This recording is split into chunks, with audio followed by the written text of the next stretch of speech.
Representante a la Cámara, Marta Alfonso, muy buenos días, apreciada Marta. Muy buenos días, apreciado Juan Pablo, un saludo muy especial para ti, para toda la mesa de trabajo y para la audiencia de Ecos. Vamos a hablar del millonario proyecto de bonos de carbono con Bosques de Galilea. ¿Qué hay detrás de este nebuloso proyecto de bonos de carbono con los Bosques de Galilea en Villarrica, representante? Bueno, pues es un conflicto socioambiental muy complejo. En la investigación que nosotros hemos hecho desde nuestra curul, pero también en un trabajo muy riguroso que ha hecho la Veeduría Ciudadana del Bosque de Galilea y la comunidad que reside en ese bosque,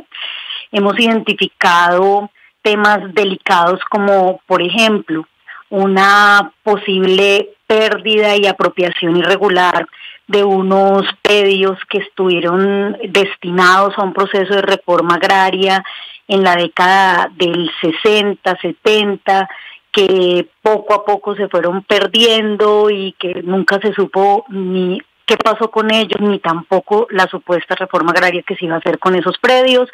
Posteriormente aparece escriturada parte del bosque y con el tiempo empieza a pasar de mano en mano en una situación que muestra algunas irregularidades. Poco a poco se va privatizando el bosque, pero además se lotea en pequeños pedacitos que son vendidos a distintas empresas, incluso varias de ellas multinacionales, y a su vez se compran muy baratos, se valorizan rápidamente, en cuestión de 1 o 2 meses pasan, por ejemplo, de valer 10 millones de pesos a 3.500 millones de pesos en cuestión de 3, 2, 3, 4 meses, y empiezan a ser donados. Creemos que ahí puede haber una posible evasión de impuestos, compra de predios, supervalorización para después donar y quedar exentos de algunos impuestos a través de esas donaciones por parte de varias empresas y multinacionales, tanto nacionales como multinacionales, y que posteriormente son lotes que terminan haciendo parte de un proyecto Red Más, bonos de carbono, venta de bonos de carbono, por los cuales termina entonces restituyéndose el dinero que pudieron haber donado y que los pudieron haber entregado en calidad de donación, por llamarlo de alguna manera. Así que ese es como un componente de este conflicto. El otro componente es que en medio de eso ya es ampliamente conocido por la opinión pública que algunas personas dentro de la Universidad del Tolima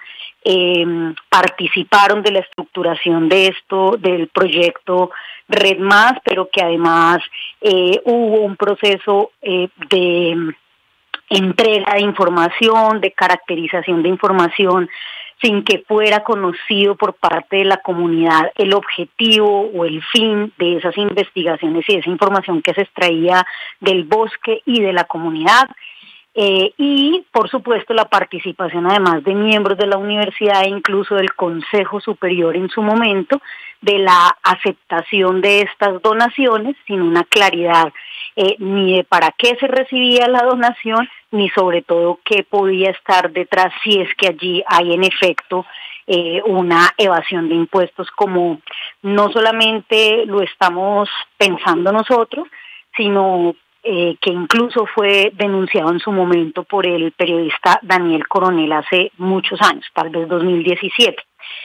Así que bueno, es un problema de una complejidad enorme, que hay problemas de tierras, que hay problemas de transparencia, que hay problemas de uso y cobro de estos bonos sin ninguna retribución a la comunidad, sin ningún proceso real de reforestación o restauración ecológica. Quienes conservan el bosque, los árboles, la tierra, allí son las comunidades campesinas que no han recibido ningún beneficio que realmente impacte la calidad de vida de los habitantes del bosque y de Villarrica en general, que es un municipio en un abandono absoluto por parte del Estado y del gobierno departamental. Municipio sin agua potable, un municipio con una reptación o algunos le pueden decir falla geológica que está quebrantando un montón de edificaciones, incluso institucionales, el hospital, colegios, decenas de casas que se están cayendo, o sea, un municipio que está en un abandono absoluto y en cambio sí privados enriqueciendo con una cantidad de bonos de carbono, de plata que sale de esos bonos de carbono. Y cierro con esto, y es que tampoco hay transparencia. Ni Fundación AME, que es quien opera todo este proyecto de bonos de carbono allí, ni la Universidad del Tolima han hecho claridad de cuánto dinero ha entrado, de qué se ha hecho ese dinero, en qué se ha invertido, cuáles son las salvaguardas y la reinversión social y ambiental que se ha hecho en el territorio. Entonces es un tema de una enorme complejidad. Estamos preparando un debate de control político desde hace ya bastante tiempo, recogiendo información, siguiéndole la pista a este tema, a ver si logramos que haya información pública y sobre todo transparencia. A ver, doctora Marta Alfonso, ¿y qué tiene que ver la Universidad del Tolima en este proyecto? La universidad recibe en calidad de donación una serie de predios. De hecho, inicialmente era una donación de cerca de 16.000 hectáreas que poco a poco fueron, digamos que no se pudo formalizar esa propiedad. Se formaliza finalmente cerca de 3.000 hectáreas y sobre esas donaciones es que creemos que hay una posible evasión de impuestos, como les contaba, predios que los donantes compraron en 10, 12, 15 millones de pesos, incluso menos, pero que cuando fueron donados a la universidad ya valían 3.500. Entonces, claro, al hacer una donación de 3.500 a una institución pública, pues puede haber una exoneración de impuestos a las empresas donantes. Pero posteriormente esos mismos predios participan de la estructuración de unos bonos de carbono, es decir, de un proyecto de bonos de carbono, es decir, termina entrando nuevamente el dinero vía exoneración de impuestos o disminución de impuestos por pago de servicios ambientales en el país, termina entonces restituyéndose esta donación. Es decir, es un círculo bastante opaco que estamos precisamente tratando de transparentar y entender qué fue lo que pasó allí. Entonces la universidad participa uno, de la recepción de estos predios que posteriormente se convierten en proyecto Red Más. Dos, participa en la investigación del bosque que posteriormente permite que esa valorización crezca, que la información allí sea parte de los insumos que utiliza un estructurador de proyectos de bonos de carbono o varios empresas privadas, incluso internacionales, que vienen y estructuran el proyecto con base en la información entregada por la universidad. Una serie de situaciones. Hoy la universidad hace parte entonces de este proyecto estructurado por el cual se están cobrando bonos de carbono, pero la universidad lo que ha señalado es que no ha recibido un solo peso de hecho. Sin embargo, la universidad,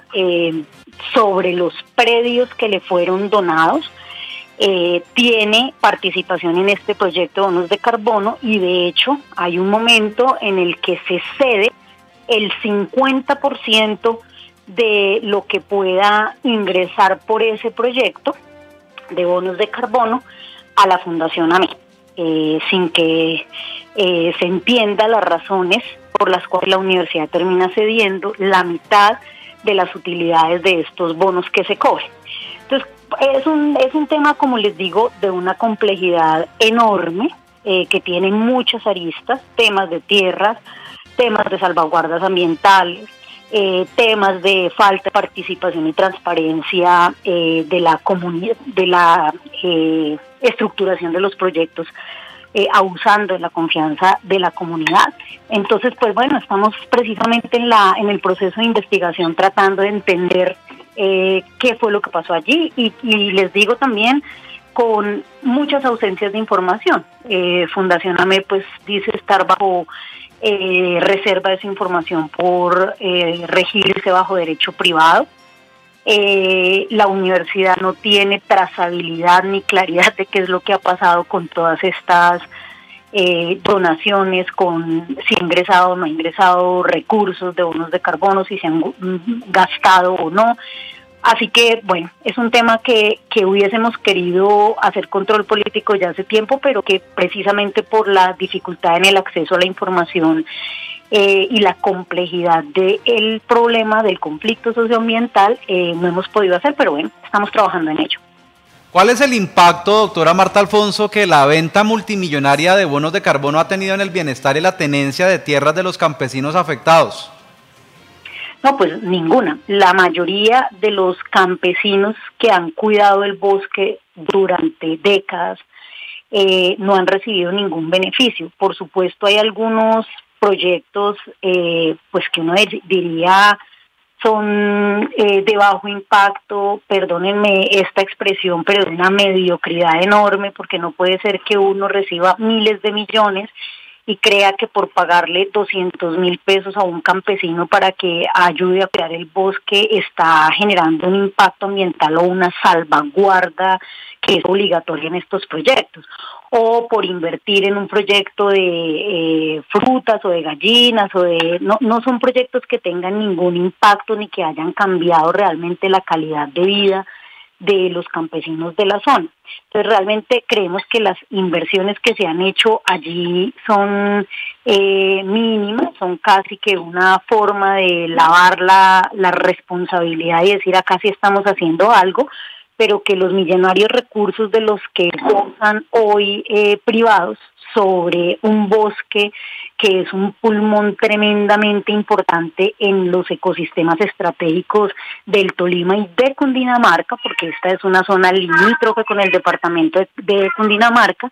que esos recursos que se están invirtiendo allí realmente pueden tener un impacto ambiental o social. O sea, creemos que es risorio lo que está haciendo allí Fundación AME, que realmente no tiene ninguna responsabilidad social ni ambiental, y lo que ha sucedido allí pues es casi que una privatización del bosque, un usufructo de un recurso pues que es de todos, un patrimonio ambiental y sobre todo lo más doloroso, sin ninguna garantía para las comunidades, que allí además hay una reclamación de varios poseedores o personas que llegaron allí por colonización a ese bosque, que fueron desplazadas por la violencia, después de años de tenencia de esos predios, y que posteriormente terminan esos predios desde una notaría que ni siquiera se conoce el territorio, escriturándoselos a particulares. Entonces hay una serie de conflictos allá que se cruzan tremendos y ninguna responsabilidad creemos nosotros en términos sociales y ambientales. Al contrario, insisto, el municipio de Villarrica es un municipio con unas carencias enormes en un abandono estatal, tanto del nivel central del gobierno nacional como del gobierno departamental histórica. O sea, es un municipio, como les digo, sin infraestructura pública, sin agua potable, que duró meses incomunicado porque se cayó el único puente de acceso al municipio, que fue construido de manera provisional mediante un puente militar hace 30 años y se cayó tal vez hace 2 años, duró casi 6, 8 meses o más caído. Un municipio que fue víctima del conflicto armado y que ni siquiera es municipio PEDET, afortunadamente tienen la característica de SOMAC, de ser un municipio SOMAC, con altos índices de pobreza que les permite algunos recursitos pequeños del Sistema General de Regalías, pero que es un municipio insisto, abandonado y que no es justo que se cobre por los servicios ambientales que puede prestar un bosque que hace parte del territorio de este municipio y que el municipio siga en la pobreza y en el abandono en el que hoy se encuentra. Usted ya nos ha hablado de la falta de transparencia, doctora Marta Alfonso, pero quisiera también preguntarle sobre rendición de cuentas de parte de esta fundación y de la universidad. La Fundación AME, que yo sepa, jamás ha hecho una sola rendición de cuentas. Con la universidad, por ser una institución pública, hemos logrado que asista a varias audiencias públicas, que presente algunos informes, que asuma algunos compromisos con la comunidad, pero es poco el avance que hay en materia de la como del cumplimiento de algunos de esos compromisos. Hasta hoy no hay claridad de si la universidad ha recibido o no recursos de bonos de carbono.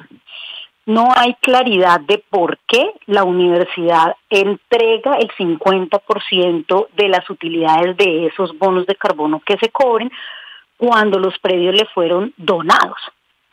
No hay claridad frente a si la universidad entrega de manera formal, oficial, como institución, la información que es utilizada para la estructuración del proyecto, es decir, toda la investigación que se hizo para la declaratoria de